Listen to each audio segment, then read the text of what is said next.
I think we have the video of Davante having to talk about the Derek Carr benching, sending home situation. Did it in a Fresno State Bull Dogs. Hoodie or zip, which is obviously where he and Carr went to school together and became best friends. This is what he had to say about Carr's benching.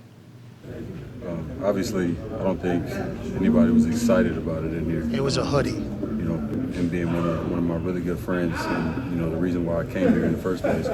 I wouldn't be here right now if he wasn't here. So I think everybody knows how I feel about him, and with that said, there's a process of how things go, and I'm not gonna sit here and go on and on. But obviously, I support my guy, and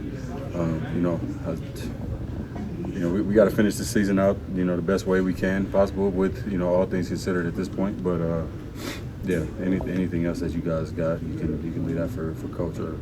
Yeah, so you can now for the last 2 weeks this season.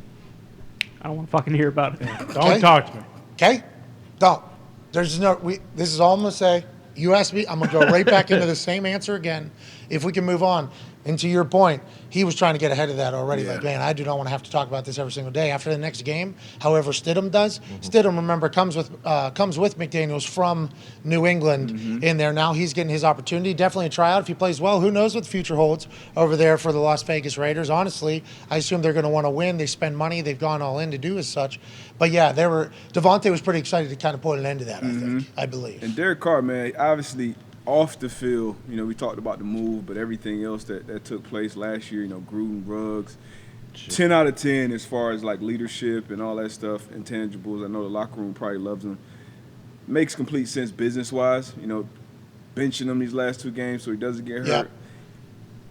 I'm not a fan of like just sending him out of the building to end his tenure there at the Raiders. We seen Matt Ryan, he got benched twice this year. Yeah, that's the He's on human sideline. side you're saying. Yeah, it's like I don't like that. But maybe it was Derek Carr who came to the team and said, "Hey, I don't want to be a distraction. I don't want," and they agreed with but I don't like for it to end this way for ODC. Yeah, I've had a lot of fun, making fun of him for crying and stuff like that. But it's like just such an unceremonious exit for in the last however many years, since Rich Gannon, he's been the Raiders, and he say what you want about him, he fucking cared. He put everything on the line for them. Yeah, week in and week out. And for them to just kind of send him off like that does kind of suck. It was interesting. And then Davante, I feel like talk about getting bamboozled. It's like the whole reason he left Green Bay was because he didn't know what was going on with Aaron. And I'm sure when him and Derek Carr are talking, he's like, hey, for the next 5 to 7 years, we're going to replicate what me and Aaron did in Green Bay. And boom.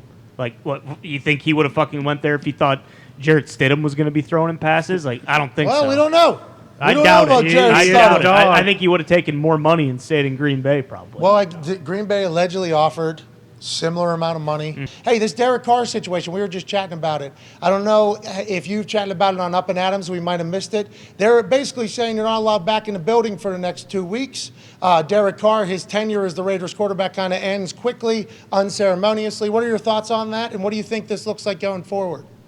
I think he dealt with every bit of adversity any NFL quarterback could ever be handed through his 9 years. 9 years, almost a decade in the organization. I heard you guys talking about it before I hopped on. It's just not a cool way to leave things with a quarterback. And I look right away, of course, to Davante Adams, and you guys use the word bamboozled. When you make a move like that as an NFL player, as anybody making any career decision, you make that calculated risk of how long is this going to stay. It's not news to anyone that Derek Carr, had a short leash or whatever. But this is a career worst year for him, and it's a career year worst for him when your running back, Josh Jacobs is leading the NFL in rushing, which nobody talks about. So it's not like everything's broken in Vegas. It's a weird move. I hope it was all on good terms. I won't be around everybody. I loved Davante Adams' FU post with his, middle fingers to the world, because I just really love and appreciate loyalty from players to other players in a world that doesn't have that enough. So what happened? I didn't see it. Whoa. Tam, this man gave. Didn't he put up a post and he said, that's my brother. There you go. One of the most disciplined and loving people I know. Got my brother's back through whatever. And if you can't respect it, excuse my language, okay? Middle finger emoji, fuck you. You. Love you, bruh. Hell yeah. Hell yeah. He did say fuck you, didn't he? Twice. Big Yeah. time. He said fuck you, you. He let it eat. Excuse my language, though. He did Yeah. say, pardon my French here.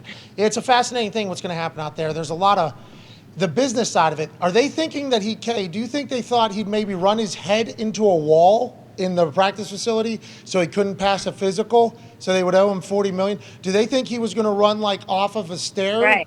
to tear his ACL Potential. so that he couldn't pass a physical, so they'd have to pay him $40 million? I just wonder how the conversation took place. I wonder how Agree, and I think it's so ugly. And then to spin it even further, obviously don't have those answers. I don't know what they're thinking, but what does Josh McDaniels want? Like, what if it's not Derek Carr? Like, is it? I was talking to Tom Curran, who covers, the beat for Boston up there and with the Patriots. Josh McDaniels loved Mac Jones, loved him. And then I asked, Tom Curran, I said, well, what about Jimmy G? Jimmy G might be available because they have pieces there in Vegas to roll, to make something happen. They need a quarterback. So like McDaniels very much wants his guy. He wants the guy who's going to run the offense he wants. And it might be Brady, Pat. Is it Yes. not? Is it crazy to think that Brady, who, is trying to find a coach that handles things the way he wants to and is at the level of vigor and passion, like, is that something that potentially could be a fit down the line? Like, that's certainly a storyline looking forward.